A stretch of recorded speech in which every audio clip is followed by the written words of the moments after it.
કે આ કેવા પ્રકારની રાજનીતિ છે? આનાથી શું ફાયદો? 25 લાખની ઓફર આપી અને અહીંયા નહીં આખા ગુજરાતમાં પહેલા તો કોઈ ઉમેદવાર ન મળે એની કોશિશ કરે, ફોર્મ રદ કરાવવાની કોશિશ કરે, ફોર્મ પાછો ખેંચાવવાની કોશિશ કરે, છેલ્લે પૈસાની કોશિશ કરે. આ પૈસા આવે જ ક્યાંથી? અત્યારે ઘઉંનો ભાવ નથી આવતો, 400 રૂપિયામાં કોઈ લેવાલ તૈયાર નથી. ત્યાં આપો થોડાક પૈસા તો બધાનો ઘઉં તો કઈ ખારા ભાવમાં વેચાઈ ગયો. સ્થાનિક સ્વરાજ્યની ચૂંટણીના પડઘમ વાગી ચૂક્યા છે.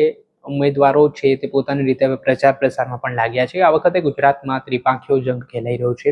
સ્થાનિક સ્વરાજ્યની ચૂંટણીમાં આ વખતે આમ આદમી પાર્ટીએ 5500થી વધારે ઉમેદવારો મેદાનમાં ઉતાર્યા છે. ત્યારે રસાકસીનો જંગ પણ માનવામાં આવી રહ્યો છે. આદરણીય વિસાવદરના ધારાસભ્ય ગોપાલ ઇટાલિયા પણ અલગ અલગ જિલ્લાઓમાં પ્રચાર કરી રહ્યા છે. સૌથી વધારે ફોકસ તેમનો સુરતમાં છે. ત્યારબાદ હવે જૂનાગઢના કેશોદમાં તેમણે સભા ગજવી. આ સભા દરમિયાન અચાનક તેમની સભામાં લાઇટ જતી રહી હતી. જે વાત પણ તેમણે ભારતીય જનતા પાર્ટી ઉપર પ્રહાર કરવાની શરૂઆત છે તે ચાલુ રાખી હતી. તેમણે ભાજપના જે વિવિધ મુદ્દાઓ છે, ભ્રષ્ટાચાર હોય, મોંઘવારી છે, બેરોજગારી છે, તેમજ વિધાનસભામાં જે કંઈ પરિસ્થિતિનું નિર્માણ થાય છે સત્ર દરમિયાન ગોપાલ ઇટાલિયા અવારનવાર સવાલ ઉઠાવતા હોય છે કે અહીંયા સરકાર નહીં સર્કસ ચાલે છે. તેવા અલગ અલગ મુદ્દે તેમણે ગ્રામજનો સમક્ષ એ વાત કહેતા પ્રહાર કરવાની શરૂઆત કરી હતી. પેલા સાંભળી લો શું કહી રહ્યા છે વિસાવદરના ધારાસભ્ય ગોપાલ ઇટાલિયાને સાથે જે થોડા દિવસ પહેલા ભાજપના પ્રદેશ પ્રમુખ જગદીશ વિશ્વકર્માએ ગોપાલ ઇટાલિયાને લઈને જે નિવેદન આપ્યું હતું કે ગોપાલ ઇટાલિયા હવે કણાની જેમ ખૂંચી રહ્યા છે, તે કચરો છે, તે વિસાવદરમાંથી સાફ કરવાનો છે. તેને લઈને પણ તેમણે વળતો પલટવાર કરતા શું કહ્યું તે સાંભળો. કે આ કેવા પ્રકારની રાજનીતિ છે? આનાથી શું ફાયદો? 25 લાખની ઓફર આપી અને અહીંયા નહીં આખા ગુજરાતમાં પહેલા તો કોઈ ઉમેદવાર ન મળે એની કોશિશ કરે, ફોર્મ રદ કરાવવાની કોશિશ કરે, ફોર્મ પાછો ખેંચાવવાની કોશિશ કરે, છેલ્લે પૈસાની કોશિશ કરે. આ પૈસા આવે જ ક્યાંથી? અત્યારે ઘઉંનો ભાવ નથી આવતો, 400 રૂપિયામાં કોઈ લેવાલ તૈયાર નથી. ત્યાં આપો થોડાક પૈસા તો બધાના ઘઉં તો કઈ ખારા ભાવમાં વેચાઈ જાય. તમારે એક માણસ ખરીદવા માટે પૈસા છે, પણ હજારો માણસોના ઘઉં ખરીદવાના પૈસા કેમ નથી? કોકના ખેતરે માંડવી પાકે તો માંડવીના પૈસા નો ખરીદવાના, કોકને ત્યાં ડુંગળી પાકે, કોકને ત્યાં કપાસ પાકે. ખેડૂતોએ વેચવા માટે કેટલા બધા ભાઈસાબ બાપા કરવા પડે, સારો ભાવ આવે એ હાટું. અને અનેક વર્ષોથી એવું થાય છે કે દવાના, ખાતરના, બિયારણના, પાણીના, મજૂરીના પૈસા નીકળતા નથી. તો ભાજપ વાળાને કાંઈ ફરક પડતો નથી. ખેડૂતો ખેતી કરીને લેણામાં આવી ગયા, દેવામાં ડૂબી ગયા, તો કોઈ એને પૈસા આપવા નથી આવતું. ચૂંટણીમાં હમું ફોર્મ ભરો ત્યાં તો ક્યાંથી માણસો આવી જાય છે, કેવા કેવા પૈસાની ઓફરો કરે છે. અમે આ આમ આદમી પાર્ટીમાં એટલે તો આવ્યા છે કે આ રાજનીતિ અમારે બદલવી છે. કે આ આપણને શું સમજે છે? આપણને સમજે છે હું કે દર ચૂંટણી ઓફરો મારી જઈશ. હારી બકરી લેવા જાઉં તો 12,000 ની આવે અને માણાનો મત આને 500 રૂપિયામાં જોતો છે. બકરી કરતા આપણે સસ્તા. ગધેડો લેવા જાવ 35,000 નો આવે, ગાય લેવા જાવ 60-80,000 ની આવે, ગીરની લોટ 1.5 લાખ ની આવે, ભેંસ લોટ એનાથી મોંઘી આવે. બધા જાનવર આપણે મત કરતા મોંઘા છે અને આ લોકો 500-1000 રૂપિયા આપીને આપણો મત લેવા નીકળ્યા છે. એ હું સમજે શું? આપણને એ હું સમજેશ? આપણે વિચારવાની જરૂર છે. આપણે આપણો આત્મા જગાડવાની જરૂર છે કે ક્યાં સુધી આવું હાલ છે. અમે તમારા છોકરા તમને વિનંતી કરવા માટે આવ્યા છીએ કે તમારા આશીર્વાદ અમને આપો, ઝાડુ દબાવો, હાવણો દબાવો અને અમને એક તક આપો તો અમે કરી બતાવીએ કે કેવી રીતે સમાજનું, જનતાનું, લોકોનું કામ થાય. 30 વર્ષ થઈ ગયા ભાજપની સરકારમાં અને હજુ આપણે અનેક ગામડામાં ગટરના પ્રશ્નો, અનેક ગામડામાં રોડના પ્રશ્ન, જગદીશ પંચકર્મનો ફોન આવ્યો છે, આને કરો લાઈટ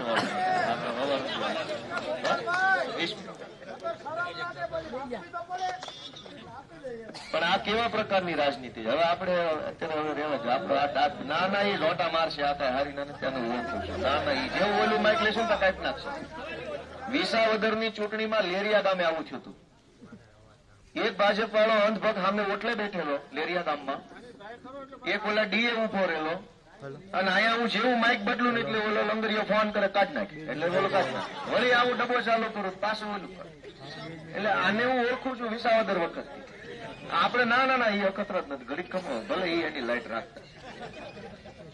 દોસ્તો મારી આપણે ઘડીક ખમી જાઓ કે આ ગુજરાતની અંદર 30 વર્ષથી ભાજપની સરકાર છે અને સરકારે ખરેખર સારું કામ કર્યું હોય, ગામડાના માણસો સુખી થાય એવું કામ કર્યું હોય તો પછી એ સામે આલી ન કહી દે હોય એટલા બધા ફોર્મ ભરી જાજો, તમ તારે ચૂંટણી લડી લેવું અને જીતીને બતાવશું. સામે કોઈ ફોર્મ ન ભરે તો આ બધા મહારાજાઓ છે, તો આ બધા સિંઘમો છે, અને સામે સહેજ અમારા નાના નાના આગેવાનો ફોર્મ ભરે ત્યાં તો ફાટી પડે છે. તો હું વિકાસ કર્યો 30 વર્ષમાં, એક અમે ફોર્મ ભરી ગયા એમાંથી તમારથી જીરવાતું નથી, અને નહીં જીતવાના હોય નહીં જીતીએ. તમને કાં એટલી બીક લાગે છે? પણ મિત્રો, આ સરકાર જનતાની સરકાર નથી. આ સરકાર દાબ દબાણ, ધાક ધમકી, ગુંડા, પોલીસના દમ પર બનતી સરકાર છે. જનતાની સરકાર આવી ન હોય.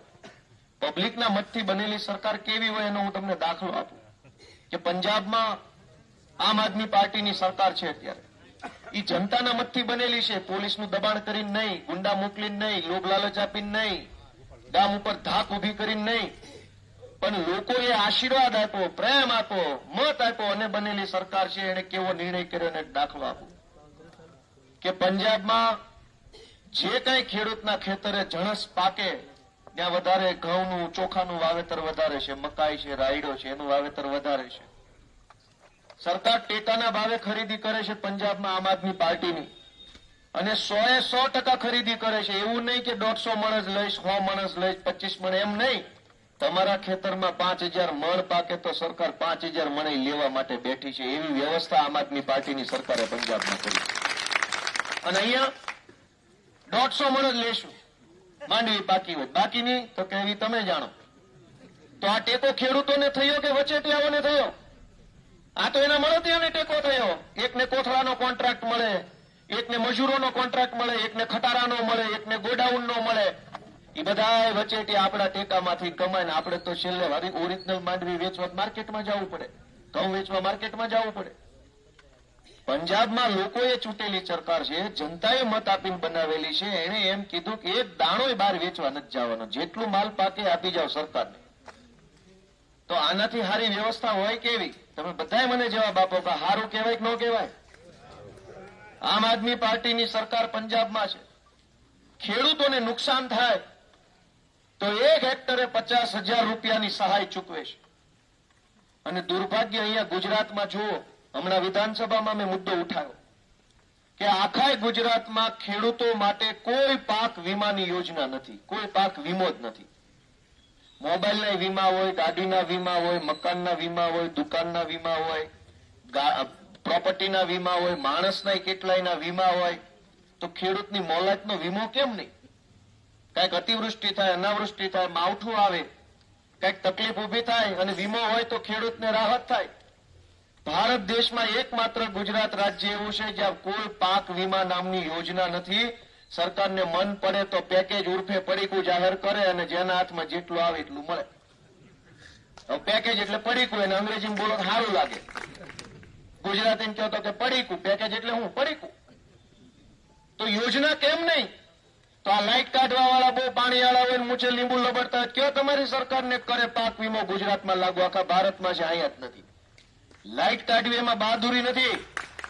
લાઈટ આપતી અજવાળા ખેડૂતના જીવનમાં કરવાની બહાદુરીનું કામ છે. એ તો એક છૂટો ફળફળિયું નાખો તો લાઈટ વહી જાય. પંજાબમાં આમ આદમી પાર્ટીની સરકાર, લોકોની સરકાર, જનતાએ મત આપીને ચૂંટેલી સરકાર, દાબ દબાણથી બનાવેલી નહીં. હમણાં પંજાબમાં પૂર આવ્યું તો સરકારે શું નિર્ણય લીધો એવું તમને કહું. આ બધું ઇન્ટરનેટ ઉપર છે, કઈ હું કહું તો જ માનવું એવું નહીં. બધું જ અત્યારે દુનિયાભરનો જે કઈ માહિતી હોય ઓનલાઈન છે કે જે ખેડૂતના ખેતરમાં પૂર આવવાના કારણે જમીન ધોવાઈ ગઈ, એને જમીન ધોવાયાના પૈસા આમ આદમી પાર્ટીની સરકારે ચૂકવ્યા. જેની મોલાતમાં નુકસાન થયું એને મોલાત નુકસાનીના પૈસા આપ્યા. અને આખા ભારત દેશના ઇતિહાસમાં પહેલી વખત આમ આદમી પાર્ટીની સરકારે પંજાબમાં એક સારો નિર્ણય કર્યો કે પાક નુકસાનીનું એટલે કે અતિવૃષ્ટિ કે માવઠાનું વળતર હાથબારમાં જે નામ હોય એ ખેડૂત એકલાને નહીં, ખેડૂતને ખેડૂતનું વળતર અને ભાગવું રાખ્યું હોય ને એને ભાગ્યનું વળતર પંજાબને આમ આદમી પાર્ટીની સરકારે ચૂક્યું. દેશના ઇતિહાસમાં પહેલી વાર ભાગ્યની વેદના કોકે સાંભળી. નકર એવું હોય કે ખેડૂતને મળે પણ વાવવા રાખ્યું હોય તો એનોય ભાગ ગયો, કોઈએ 25%, કોઈ 30%, કોઈ મજૂરી ભાગે, એવી રીતે વાવવા રાખ્યું હોય, એને શું કરવાનું? એને સહાય ચૂકવે, એનું નામ લોકોની સરકાર, એનું નામ આમ આદમી પાર્ટીની સરકાર દોસ્તો. અને અહીંયા કોઈ આપણું કઈ પૂછવા વાળું નથી. સરકારી માણસોને તો વતાવવા ન થાય, મોઢા તોડી લે સીધા, કાલ આવજો, આજ આવજો. બહુ આપણે કહીએ કે સાહેબ મારે જરાક ઉતાવળ છે, થાય ઈ કરી લેજે. જા ગામના તલાટી થી લઈને ઉપર સુધી જ્યાં જાવ ને થાય કરી લેજો. તાર જેને કેવું હોય ને કહી દે, એમ કહેશે કે નથી કહેતા? હવે આપણે રહ્યા નાના માણ, આપણાથી શું થાય? ગામના તલાટી પાસે કે મામલતદાર પાસે નગરપાલિકામાં 4% ખાવી એટલે સરકારી માણસ તરત કહી દે થાય કરી લેજે. હું તમને કહેવા આવ્યો છું કે આપણે નાના માણ, આપણાથી કઈ બીજું કઈ થાય નહીં. વિસાવદર વાળી થાય, આમાં તો બીજું શું થાય? બહુ મોટી વાત તો આપણે નાના મોઢે કરી ન શકીએ, પણ વિસાવદર વાળી થાય તો એવું છે. બે ભેગા રાખું, મને તો ભાજપ વાળા પર વિશ્વાસ નથી. હારા જન્મથી હારાની છે, જૈનમાં તે દુલાવા નાવા છે. અને જે ડાયા માણા હતા એ આમ આદમી પાર્ટીમાં આવી ગયા. હવે આ ગોહો વધ્યો છે. પણ સરકારી માણસો એને વતાવવા ન થાય. હવે બે પકડ્યા છે ને તો કદાચ નહીં વાંધો આવે. નકર મારે વિસાવદર વિધાનસભાની ચૂંટણી વખતે આ બહુ તકલીફ થતી. એક જણો ત્યાં થાંભલે બેઠો હોય, એક અહીં બેઠો હોય, બે ફોન ઉપર ચાલુ હોય. જેવો માઇક બદલો ને કાંઈ લગાડે. આ ધંધા શું કરો છો? ગામને કામમાં આવે એવું કઈક કામ કરો. ભગવાને તમને બળ આપ્યું, બુદ્ધિ આપી, શક્તિ આપી, તો એનો ઉપયોગ સમાજના ભલા માટે કરો. સમાજને નડવા માટે શું કામ બળ બુદ્ધિનો ઉપયોગ કરવાનો હોય? અમને ભગવાને બુદ્ધિ, બળ ને શક્તિ બધું આપ્યું છે. અમે ક્યાં ઉપયોગ કરીએ છીએ? લોકોનો અવાજ ઉઠાવવા માટે, જનતાની પીડાને વાચા આપવા માટે ઉપયોગ કરીએ છીએ. શક્તિનો દુરુપયોગ ન કરવો જોઈએ કોઈએ. અને અહંકાર તો ક્યાં આ દેશમાં કોઈનો ટેક્યો છે? રાવણ જેવો રાવણી જોઈ લીધો, કંસ જેવો કંસ જોઈ લીધો. હવે ભાજપ વાળાને એમ છે અમરજીનમાં છે. જનતા મહાન છે. જનતાનો આત્મા જે દિવસે જાગે ને તે દિવસે હારા ધોવાઈ જાય. હું તમને એક દાખલો સમજાવું કે ગુજરાતની વિધાનસભાની અંદર જવાનો મારી ઉપર પ્રતિબંધ હતો 2017માં વિધાનસભાના ઈ વખતના અધ્યક્ષે એક લેટર લખ્યો કે ગોપાલ ઇટાલિયા આખા વિધાનસભાના બિલ્ડિંગના મેઇન ગેટથી અંદર નહીં આવી શકે. પ્રતિબંધ 2017, 18, 19, 20, 22, 25 સુધી મારી ઉપર પ્રતિબંધ. મેઇન ગેટેથી મને અંદર ન જવા દે. પોલીસ હોય, મને કોમ્પ્યુટરમાં મારું નામ નાખે એટલે લાલ અક્ષરે દેખાય કે આ નથી દાવા દેવાનું. પણ અમારા વિસાવદરના, ભેસાણના, જુનાગઢ તાલુકાના ખેડૂતોએ, તમામ સમાજના આગેવાનોએ ધડાધડ હાવણો દબાયો. અને પછી હું વિધાનસભામાં ગયો ને તો ઓલા કંસની જેલના તાળા કેમ આપમેળે ખુલી જાય, આપમેળે ડેલા ખુલી ગયા. આવો કેમેરાની લાઈનો, 100-150 પત્રકાર મિત્રો, કેમેરાઓ, પોલીસ, પ્રોટોકોલ. અને વિધાનસભાના ઠેઠ અધ્યક્ષ સાહેબની ચેમ્બર સુધી પગથિયા ચડ્યો, ફૂલડા ઉડતા હતા. અને એવું ભવ્ય સ્વાગત, 3 કિલોનો ગુલદસ્તો આપ્યો મને કે તમારું ગોપાલભાઈ આ વિધાનસભામાં સ્વાગત છે. મેં કીધું અમારું નહીં, એ અમારા ખેડૂતોએ બટન દાબ્યું ને એનું. અમને તો ક્યાં તમે આવવા દેવા માંગતા હતા? તમારી પેનમાં એટલી તાકાત છે, ભાજપની પેનમાં, કે ગોપાલ ઇટાલિયા ઉપર પ્રતિબંધ મૂકો અને 10 વર્ષ વિધાનસભા નો આવી શકે. પણ પબ્લિકના હાથમાં બાબા સાહેબ આંબેડકરે બંધારણથી તાકાત મૂકી છે, જેનું બટન દબાવે ને ધારે પગથિયે પહોંચી શકે. તમારી પેનની તાકાત ઓછી છે, પબ્લિકના મતની તાકાત છે. અને એટલે હું તમને પબ્લિકના મતની તાકાત શું છે એ કહું છું કે જનતા મત આપીને સરકાર બનાવે તો એ સરકાર જનતા માટે કામ કરે. અને દમદાટીથી બનેલી સરકાર હોય તો એ દબાવ્યા કરે. તમે આખા ગુજરાતમાં જોશો, આ વિસ્તારમાં જોશો તો ગામડે ભાજપે માથાભારે માણસો તૈયાર કર્યા છે. એ ભાજપમાં જોડાણેલા હોય, 12 માસ ભાજપનું કામ કર્યા કરે, સરકારી યોજનામાંથી પૈસા કમાય, સરકારી કોન્ટ્રાક્ટમાંથી કમાય. આમ ધંધો બંધો ઓછો હોય, કમાણી એની ભાજપમાંથી, સરકારી ઓફિસમાંથી હોય. અને સરકારની સબસિડી વાળું તગારું હોય ને તો એ પહેલા એના ઘરે આવે, આપણા ઘરે કોઈ દી નો આવે. ગમે એવી સરકારી યોજના એટલે પહેલી એના ઘરે જાય. વધે તો આપણા ભાગમાં આવે, નકર વાહર. આ વાત સાચી છે કે ખોટી? અને ગામોગામી માણસો શું કરે, એનો ધંધો શું હોય? ગામ ઉપર ધાક ઉભી કરે. આપણે ઝંડો મારી આપણા ડેલાની આજુબાજુ, ખડકી બાજુ આમ આદમી, કેમ ભાઈ ઝંડો મારો જોજો, પછી તારું નળનું કનેક્શન કપાઈ જાય, તારું છાપરું બહાર છે, ગૌચરમાં દબાણ છે, 2 ફૂટ ઓટલો બહાર છે, બધું બહાર છે. તમે થોડાક માપ માર્યો તો સારી વાત છે. આવું કરે છે કે નથી કરતા? ગામને દબાવવાનું કામ કરે. ગામો ગામે એવા માણસો ઉભા કર્યા છે. સત્તામાં આવે તો માણસ વિવેકી બનવો જોઈએ, વિનમ્ર બનવો જોઈએ, લોકોને આમ નમીને ઝૂકીને વાત કરવો જોઈએ. એના બદલે આ તો આમ હામા થાય છે. અને એટલે અમે તમને વિનંતી કરીએ છીએ કે એક વિકલ્પ મળ્યો છે રાજનીતિને, આખા ગુજરાતની રાજનીતિને એક વિકલ્પ મળ્યો છે અને એ વિકલ્પને મજબૂત બનાવવાનું કામ જનતાએ કરવું પડશે. આ અમે, હું ને આ પ્રવીણભાઈ રામ ને અમે બધા, ચૈતર વસાવા, ઈશુદાન ગઢવી, બ્રિજરાજ સોલંકી, આ અમે બધા મહેનત કરીએ છીએ. અમારી ઉપર એફઆઈઆર થાય અને એમાં અમને કાંઈ થઈ નથી જવાનું. એ તો એની પ્રોસેસ છે, 2 મહિના રાખે ને કાઢે ને રાખે ને કાઢે, એ તો ફ્રીજ જેવું થઈ ગયું છે. એમાં કાંઈ ઉપાધિ નથી. સવાલ એ છે કે લોકો માટે જે છોકરાઓ બોલે છે એ છોકરાઓના હાથ મજબૂત થવા જોઈએ કે ઢીલા પડવા જોઈએ, એ નિર્ણય જનતાએ લેવાનો છે. તમારે એ નિર્ણય લેવાનો છે કે આ પ્રવીણ રામ કે ચૈતર વસાવા કે ગોપાલ ઇટાલિયા મજબૂત થવા જોઈએ કે ઢીલા પડવા જોઈએ. અને આ લોકો બોલનારા નહીં હોય તો જનતાની વાત કોણ સાંભળશે? ગામડે ગામડે તમે જુઓ સમસ્યાઓનો ઢગલો છે, પણ સાંભળનારો કોઈ નથી. નાનામાં નાના પ્રશ્ન માટે આપણે કેટલું કગરવું પડે છે.